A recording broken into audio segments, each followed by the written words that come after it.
Seringkali dalam hidup ini kita tuh bisa bikin keputusan berdasarkan keadaan, berdasarkan pikiran yang salah, berdasarkan asumsi, berdasarkan penolakan-penolakan batin kita sendiri, berdasarkan inputan orang, dan belum tentu benar. Dan luar biasa gini, Roh Kudus itu yang bisa nasehatin kita, jangan lakukan. Jadi hari ini, mari jaga hati nuranimu murni, supaya kamu peka dengan tuntunan Tuhan dalam hidupmu, supaya dia menghindarkan kamu dari bikin keputusan yang keliru. Karena gak ada seorang pun kuat dan cukup berhikmat. Kita semua butuh kasih karunia Tuhan. Yang butuh katakan amin. Kita butuh Tuhan tuntun kita. Pekerjaan kita tidak mudah, tanggung jawab kita tidak mudah, tekanan keluarga tidak mudah, pernikahan tidak mudah, ngurus anak butuh kasih karunia. Karena itu kita perlu tuntunan Tuhan dan kita perlu belajar peka dengan suara Tuhan. Shalom shalom. Saya akan khotbah tentang kepekaan akan tuntunan Tuhan. Kita akan belajar dari hidup Yusuf. Bagaimana Yusuf menjadi orang yang sangat peka dengan tuntunan Tuhan. Mazmur 51 ayat ke-8. Kita baca sama-sama. 3, 2, 1. Sesungguhnya engkau berkenan akan kebenaran dalam batin. Dan dengan diam-diam engkau memberitahukan hikmat kepadaku. Kebenaran dalam batin bicara soal ketulusan. Orang-orang yang punya hati yang berintegritas, hati yang murni, hati yang tulus. Bahwa meskipun orang gak bisa lihat hatinya, dia tahu Tuhan lihat hatinya. Tuhan itu yang menguji setiap batin orang, katakan amin. Dan dia tahu segala niat di dalam hati kita. Orang yang hatinya murni, yang ada kebenaran di dalam batinnya, itu akan peka dengan Tuhan. Mereka akan hidup dituntun oleh hikmat Tuhan. Yang percaya katakan amin. Saudara tahu bahwa setiap manusia diberikan yang namanya hati nurani oleh Tuhan. Anda sudah kenal Kristus atau belum? Saya percaya dari kecil Anda sudah tahu bahwa setiap kita punya hati nurani yang membuat kita merasa tidak nyaman ketika kita berbuat salah. Yang mengerti katakan amin.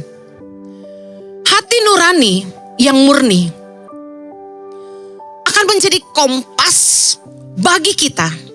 Karena Roh Kudus yang diberikan Allah Bapa di dalam hati orang percaya berdiam di batin kita.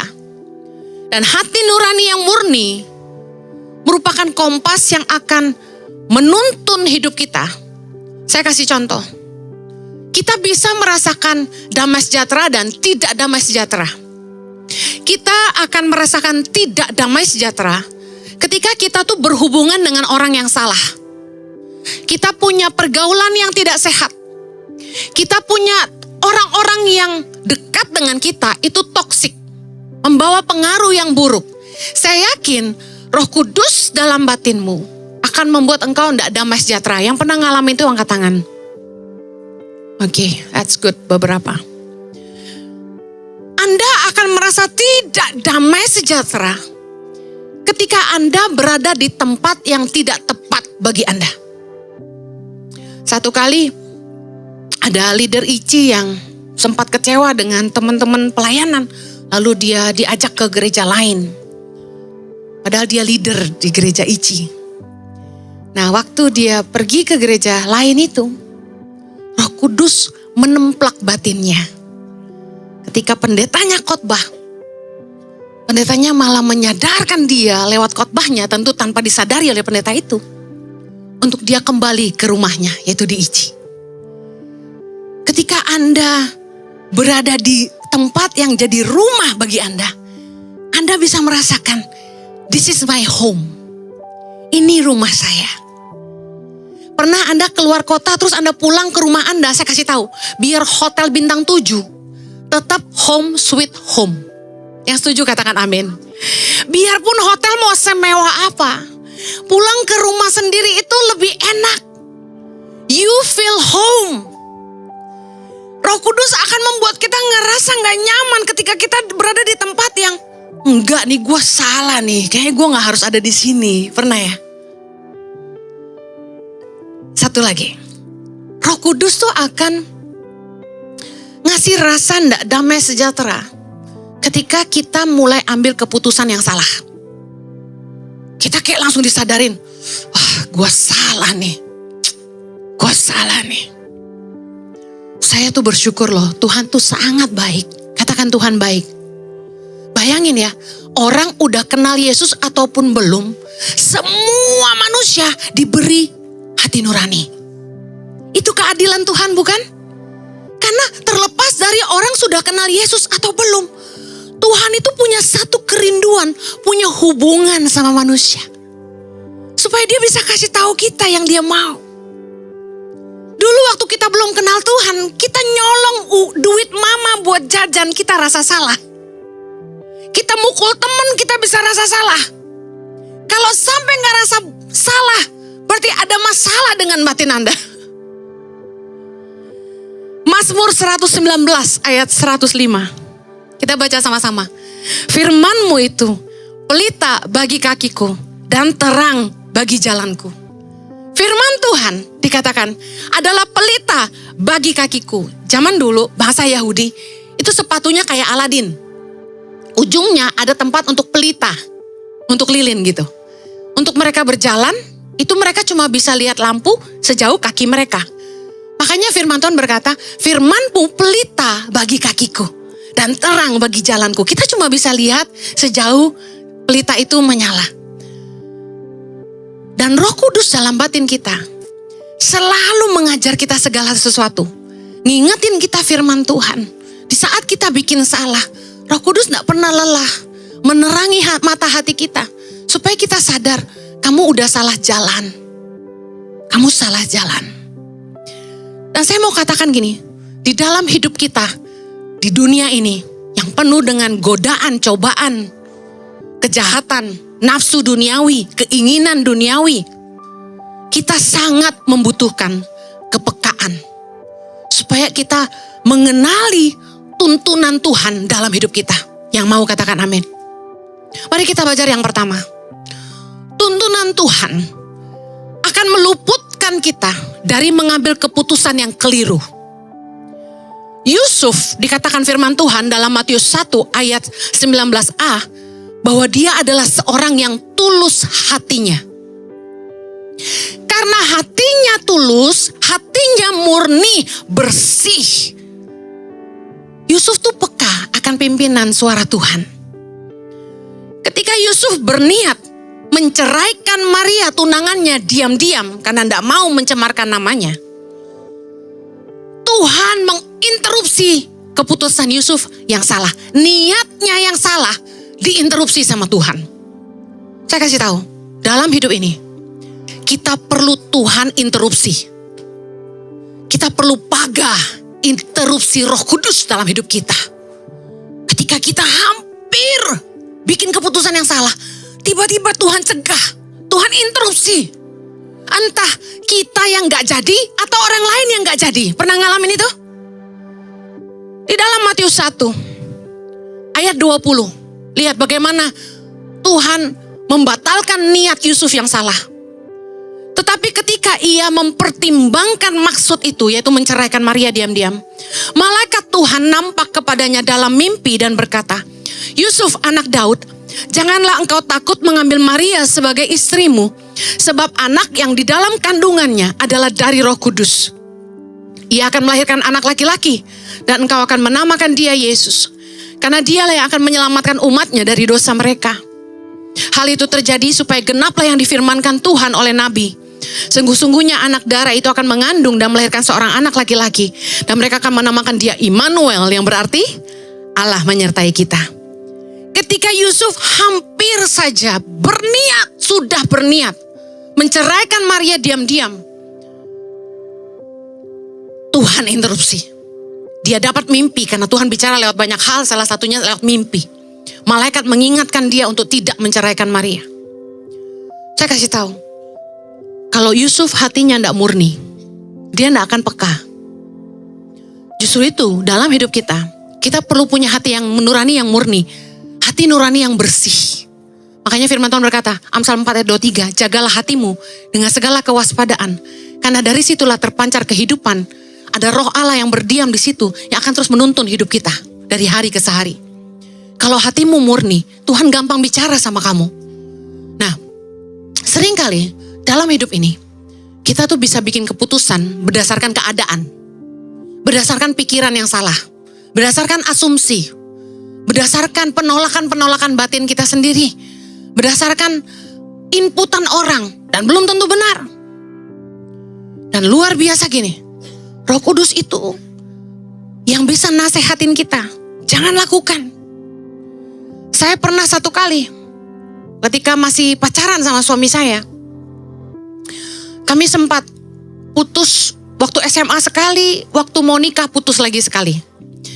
Saya mungkin sudah pernah cerita, mungkin ada yang pernah dengar, saya pernah mau menikah sama Pastor Jojo 020202. Angka cantik ya, tanggal cantik. Itu saya batalin undangannya bulan Desember. Jadi udah mau nikah kurang sebulan, saya batalin. Itu malu saudara. Undangan udah disebar, zaman dulu belum digital. Masih pakai kartu undangan. Saya batalin. Mama saya sudah booking tempat pesta di Pantai Mutiara. Tapi saya batalkan. Kemudian saya mulai dekat dengan orang lain. Saya sudah mulai enggak mau lagi sama Pastor Jojo. Saya pikir enggak lah. Saya harus berani mencoba dengan seseorang yang mungkin akan berat, saya harus coba lagi. Kebanyakan gini, kita kalau udah pacaran kelamaan, kita tuh nggak mau putus karena malas mau mulai lagi. Saya sama Pastor Jojo pacaran 9 tahun, udah tahu jelek-jeleknya. Jadi malas kalau suruh jadian sama orang lain. Meskipun kanan kiri ada lah yang nembak-nembak gitu ya. Nah, kemudian begitu saya udah kekeh, udah kayaknya nggak jadi nikah. Saya bilang, kalau gitu seterusnya nggak usah aja. Saya tutup hati saya dan mulai dekat dengan orang lain. Manusia tuh lihat penampilan, betul nggak? Kita tuh pakai mata. Habis pakai apa Bu Heni? Akhirnya saya sempat dekat sama orang lain. Bahkan sempat pikir, kayaknya gue nikah sama yang ini aja nih. Kayaknya menjanjikan gitu loh. Tapi terjadi interupsi Roh Kudus. Di saat saya mulai dekat dengan orang lain itu, interupsi Roh Kudus luar biasa. Saya tuh dengar suara Tuhan begitu jelas. Kasih tahu saya, Heni, kalau kamu nikah sama orang itu, kamu mungkin bahagia karena dia kaya. Tapi kalau kamu nikah sama Jojo, kamu akan menggenapi rencanaku dalam hidupmu. Bayangin itu saya umur 24. Keren gak Tuhan itu? Saya tuh hampir udah lupakan aja lah. Sama yang ini aja. Hampir salah saya. Hampir nikah sama orang yang salah. Tapi Roh Kudus interupsi. Dan puji Tuhan akhirnya saya gak jadi nikah sama orang lain. Tetap nikahnya sama Pastor Jojo. Apa gak ada masalah setelah itu? Aduh banyak. Nikah tahun pertama kayak neraka. Gak ada cinta. Kayaknya cinta udah bersayap. Kalau pacaran udah 9 tahun ya. Udah mati rasa. Saya sempat ngerasain nikah berapa tahun udah gak ada rasa sama suami saya. Dan saya sempat berdoa sama Tuhan. Tuhan pulihkan pernikahan kami. Bikin saya jatuh cinta lagi sama suami saya. Dan luar biasa loh. Tuhan itu sanggup memperbaharui kasih kita berdua. Dan saya sama Pastor Jojo dipulihkan. Gak cuma sekali, dipulihkan berkali-kali. Makanya kenapa saya banyak bicara soal hubungan kepada anak-anak muda. Karena saya gak mau orang Kristen itu kawin cerai. Harus dibimbing, harus dimentor. Yang sudah nikah pasti mengerti maksud saya. Oh, nikah tidak semudah cerita Cinderella. Karena Cinderella ceritanya selesai pas mereka dansa. Setelah itu Anda gak tahu kan? Piring melayang, gelas pecah, Anda gak tahu. Itu yang misteko jadi apa, udah hilang semua kayaknya. Dan satu kali lagi ketika di tengah pernikahan kami, anak-anak sudah ada. Saya sempat mau bercerai. Ini kisah sesungguhnya. Kami mau bercerai. Pasti Anda gak akan ngerti kenapa. Karena Anda pasti lihat sosok Pastor Jojo yang sangat baik seperti malaikat. Ya kan? Ibu Heni yang takut Tuhan, pasti pegang firman. Saya kasih tahu, makanya saya tidak pernah menghakimi orang. Karena semua orang bisa salah. Amin. Don't judge the book by the cover. Saya orang yang gak mudah menyerah. Tapi kalau saya sampai mau cerai, itu berarti sudah setengah mati rasanya. Nah, pada saat saya mau bercerai, saya udah gak peduli ada tangan pengharapan. Saya pengen bahagia, itu cita-cita saya. Bayangin, saya pengen bahagia. Saya udah gak peduli apa kata orang. Saya udah siap deh. Anda tahu, interupsi Tuhan terjadi lagi. Tuhan bilang sama saya gini, kamu lihat gak ribuan anak di belakang kamu? Bagaimana dengan mereka? Kamu lihat gak ribuan jiwa-jiwa yang mendengarkan khotbah kalian berdua? Mereka akan jadi apa? Kamu akan membuat banyak orang kecewa sama Tuhan. Karena kamu gak bisa menghidupi firman. Saya kasih tahu, saya ada di titik hari ini. Saya diajar Tuhan. Pada kenyataannya tidak semudah yang diceritakan orang. Saya pernah melewati itu. Tapi saya bersyukur atas kemurahan Tuhan. Kami masih sama-sama sampai hari ini. Dan melewati betapa sulitnya karakter kami berdua. Melewati betapa sulitnya tekanan dari sekeliling kami. Atas, kanan, kiri, dan bawah. Tapi kami tetap bertahan sampai hari ini. Dan kami bersyukur bahwa dari kesehari ke sehari, hubungan kami semakin lebih baik. Semakin lebih baik dan semakin lebih baik. Kalau saya boleh jujur ngomong, kami hampir tidak pernah bertengkar. Keindahan rumah tangga tuh baru saya kecap. Itu di usia 40-an, bayangin. Ketika Tuhan mengubah saya, Tuhan mengubah suami saya. Banyak yang bilang sama saya gini, Bu Heni kenapa sih suka khotbahin perempuan? Karena perempuan tuh punya peranan. Perempuanlah yang punya kekuatan. Makanya kita penolong. Waktu saya dan Pastor Jojo hampir bercerai, yang Tuhan bicara itu saya harus berubah. Bukan bilang tunggu suami saya berubah. Tuhan bilang begini, perubahan harus dimulai dari kamu. Kamu harus belajar menghargai suami kamu. Kamu harus belajar bertunduk sama suami kamu. Apapun keluhan saya, tapi kan Tuhan, dia tuh kayak gini, dia tuh kayak gitu. Tuhan bilang, kamu berubah dulu. Layani dia. Aduh, berat saudara. Tapi saya takut sama Tuhan. Akhirnya saya belajar bertobat. Buat apalah punya pelayanan yang hebat, kelihatan hebat di mimbar. Kalau hidup kita itu kayak kuburan, kata firman Tuhan. Penuh tulang belulang, penuh cacing, bau busuk. Gak berkenan sama Tuhan. Saya banyak dengar cerita. Ada orang dapat penglihatan di neraka. Yang masuk ke sana banyakkan pendeta. Ya gue gak mau lah. Mendingan gue tobat duluan sebelum saya bikin Anda bertobat. Jadi, saya mau kasih tahu. Penting banget di hidup ini punya tuntunan Tuhan. Karena gak ada seorang pun kuat dan cukup berhikmat. Kita semua butuh kasih karunia Tuhan. Yang butuh katakan amin. Kita butuh Tuhan tuntun kita. Pekerjaan kita tidak mudah, tanggung jawab kita tidak mudah, tekanan keluarga tidak mudah, pernikahan tidak mudah, ngurus anak butuh kasih karunia. Ibu-ibu bilang amin dong. Punya anak remaja tuh haleluya. Punya anak yang suka ngelawan orang tua itu bisa bikin kita halelupa. Lupa sudah semua. Dan yang terakhir, Tuhan pernah interupsi hidup saya. Ketika saya mau keluar dari panggilan. Saya udah pikir gue mau kerja sekuler aja deh. Capek jadi pendeta. Udah dihakimi terus sama orang. Gitu kan. Bayarannya kecil lagi dulu kalau khotbah. Saya kasih tahu ya.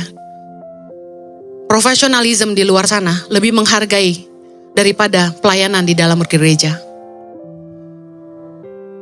Tapi saya bertobat. Karena panggilan itu pengabdian. Makanya kita gak pernah pasang tarif toh. Saya bertobat karena Roh Kudus selalu ingatin saya. Waktu saya mau keluar dari panggilan. Roh Kudus bilang gini sama saya. Bukankah kamu sudah berjanji dan bernasar bahwa kamu akan memberikan hidupmu untuk aku? Dan firman Tuhan berkata, tepatilah nazarmu. Dan saya pernah bernasar. Waktu saya hampir mati.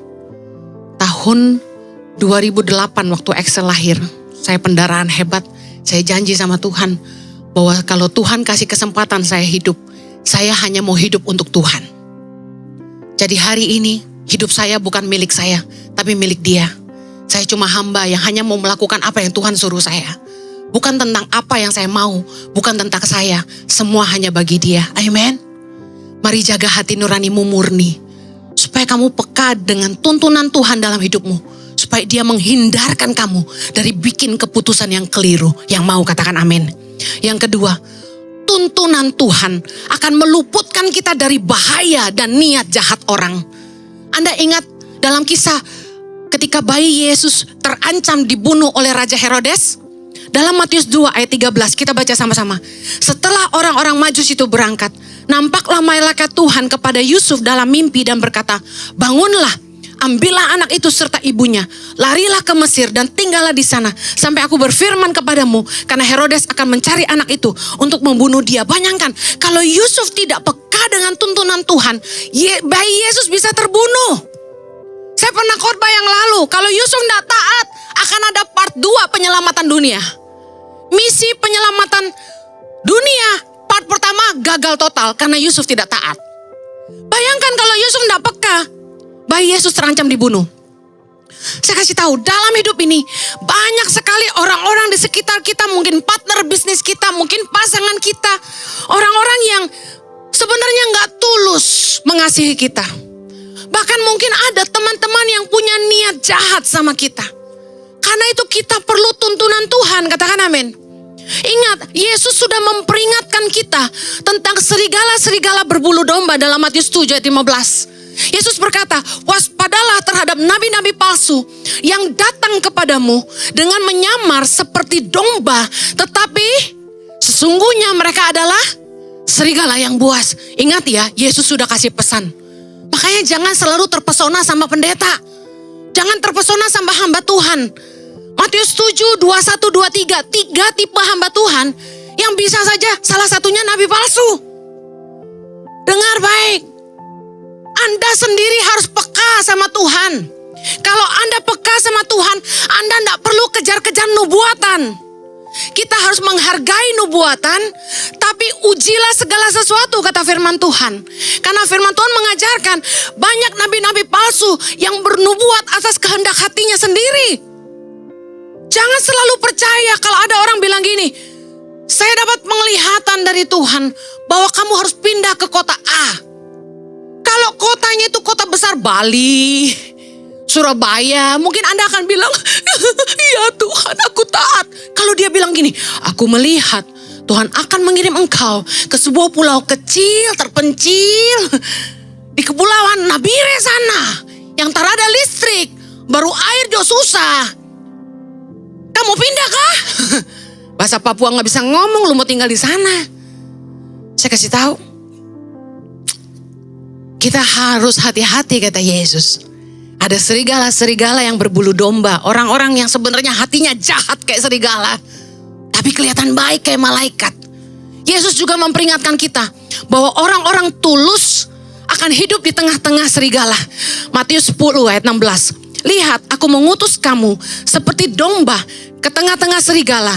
Sebab itu, hendaklah kamu cerdik seperti ular dan tulus seperti merpati. Dengar, tulus seperti merpati. Yang artinya apa?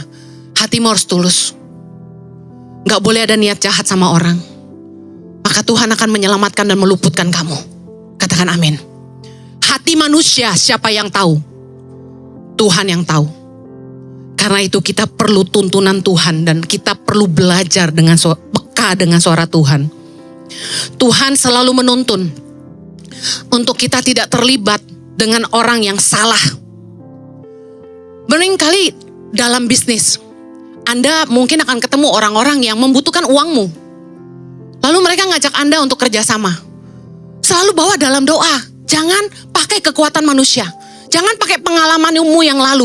Oh, saya ahlinya untuk menelaah ketulusan orang. Enggak, lu gak bisa. Yang tahu hati orang cuma Tuhan dan Dia. Kalau Anda peka sama Tuhan, Tuhan akan meluputkan Anda dari hubungan yang salah. Katakan amin. Jangan sampai kita terlibat dengan orang yang salah yang akhirnya nipu kita. Satu kali, ada kenalan kami. datang ke ICI, dia gak tinggal di Jakarta. Dia tiba-tiba datangin saya dan bilang gini, Bu Heni, saya kesini tuh mau meeting. Meeting apa? Mau kerjasama sama orang. Itu loh, sama itu loh dia sebut bisnisnya. Saya kaget. Kenapa? Karena saya kenal ownernya. Terus dia tanya saya, menurut Bu Heni, oke gak kalau saya kerjasama sama dia? Saya langsung bilang, jangan. Kalau Anda tanya dan saya yakin, saya akan bilang. Tapi kalau saya tidak kenal, saya akan bilang, kamu doa dan cari tahu sendiri. Saya pernah khotbah tentang rekam jejak. Anda harus cari di YouTube saya, Pastor Heni Kristianus, cari rekam jejak. Sebelum Anda bangun hubungan kerjasama dengan orang, pelajari dulu rekam jejaknya. Kalau belum apa-apa, saya kasih tahu, orang bisnis itu kan butuh waktu untuk cuan, untuk balik modal. Kalau investasi dana baru turun, dia udah bermewah-mewah, beli mobil mewah, keluar negeri, bangun rumah, Anda harus curiga. Kok baru ngerintis bisnis udah langsung kaya raya? Duitnya siapa? Yang kayak gini saya udah lihat. Ujung-ujungnya gak bisa balikin modal orang, yang ada malah nipu orang. Hati-hati investasi. Jangan gampang percaya. Kalau Anda mau punya hubungan yang baik sama temanmu, jangan deh join-join bisnis, udah jalan masing-masing aja.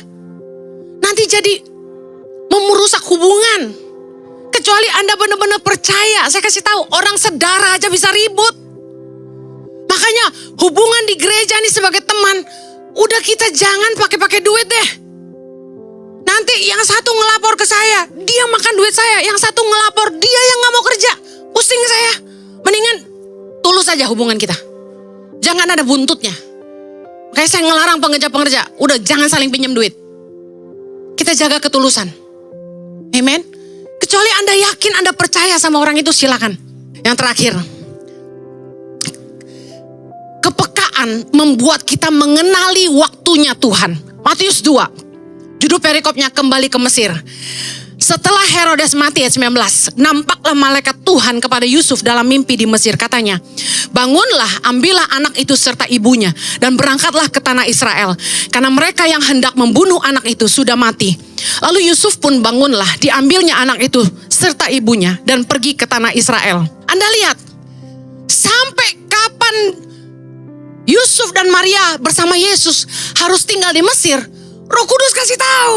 Begitu nyata pimpinan Tuhan dalam hidup Yusuf, luar biasa bukan? Kalau Anda pergi ke Mesir, Anda akan lihat rumah keluarga kudus, di mana mereka pernah tinggal. Nah, kalau kita itu peka sama Tuhan, kita tuh akan peka dengan waktunya Tuhan. Kita tidak akan khawatir, kapan nih Tuhan? Udah lama banget nih saya pelayanan, kok gak ada promosi dari Tuhan? Saya udah nabur banyak nih Tuhan, kok gak ada berkatnya Tuhan? Sabar. Kalau kamu peka sama tuntunan Tuhan, kamu akan mengenali waktunya Tuhan. Pengkhotbah 3 ayat 11 berkata, Ia membuat segala sesuatu indah pada waktunya. Katakan amin. Saya mau akhiri dengan kesaksian ini. Saya dituntun Tuhan dalam 3 kairos waktu Tuhan. Yang pertama, saya dituntun Tuhan kapan harus kembali ke Indonesia, yaitu Januari 2006. Kemudian Tuhan menuntun saya supaya saya menolong orang miskin di Indonesia. Itu asal muasal tangan pengharapan. Yang kedua, Roh Kudus menuntun saya tahun 2019 untuk memulai pelayanan online. Yang saya sebut waktu itu Cyber Church. Karena belum pandemi, orang belum kenal kata online church. Tapi saya sudah dapat visi dari Tuhan memulai gereja online lewat Cyber Church. 2019 saya kasih tahu suami saya bahwa saya mau berhenti khotbah keliling. Setelah jadwal saya habis di 2021, saya mau berhenti khotbah keliling. Suami saya hampir marah, dia bilang gini, mau ngapain kamu kalau berhenti khotbah? Saya bilang saya mau fokus Cyber Church. Itu nubuatan yang profetik yang saya ucapkan di tahun 2019. Kemudian Kairos Tuhan terjadi lagi. Roh Kudus tuntun saya kapan harus buka gereja onsite. Tuhan pakai leader-leader Komsel, teman-teman baik kami, untuk mendesak kami. Kamu harus buka gereja onsite. Nah, saya bilang tunggu waktu Tuhan. Kita doakan. Nah, saya bersyukur Tuhan memimpin kami begitu dahsyat. Gereja onsite berdiri pertama kali akhir Juli 2020 di Santika Hotel. 2 tahun yang lalu. Dan Anda perlu tahu ini. Hidup kita itu ada musimnya. Hidup kita itu segala sesuatu ada waktunya. Kapan harus nikah? Kapan harus kerja? Kapan harus join bisnis? Kapan harus mulai ke kanan? Kapan harus mulai ke kiri? Anda melihat cerita hidup saya, bagaimana Tuhan menuntun saya pulang dari Australia ke Indonesia. Kemudian kapan saya harus bikin pelayanan online. Terus kapan saya harus bikin pelayanan onsite. Semuanya disertai Tuhan. Dengan tuntunan Tuhan yang sangat jelas. Saya kasih tahu. 2 tahun lalu di Santika. Saya ngomong sama Pastor Jojo. Sayang, suatu hari nanti saya akan khotbah di Stadion Mahaka Square ini. Suatu hari nanti 5.000 orang di sana. Dan semalam itu terrealisasi. Puji nama Tuhan. Kalau 2 tahun lalu kita ibadah di Hotel Santika dengan kapasitas 450. Semalam Tuhan mengirim jiwa-jiwa, lautan manusia, lebih dari 5.000 orang memenuhi Stadion Mahaka Square. Semua kemuliaan hanya bagi Tuhan, amin. Katakan Tuhan baik. Saya akhiri, jaga hati nurani kita tetap murni. Supaya kita selalu peka dengan tuntunan Tuhan. Kita sangat butuh kepekaan. Supaya tuntunan Tuhan itu pertama meluputkan kita dari mengambil keputusan yang salah. Yang kedua, tuntunan Tuhan itu meluputkan kita dari bahaya, dari niat-niat jahat orang. Yang ketiga, kepekaan itu membuat kita mengenali waktunya Tuhan. Yang mau dituntun Tuhan, angkat tangan muda minta sama Tuhan. Bapa di sorga, berikan kepekaan kepada umat-Mu. Hamba-Mu berdoa, biar hati nurani mereka bersih, tulus. Sehingga roh Tuhan boleh berdiam dalam batin mereka. Dan hidup mereka dituntun Tuhan. Mereka diluputkan dari membuat keputusan yang keliru. Mereka diluputkan dari bahaya dan niat jahat orang. Bahkan hamba-Mu berdoa, mereka mengenali waktu-Mu dalam hidup mereka. Di dalam nama Yesus. Yang terima katakan, amin.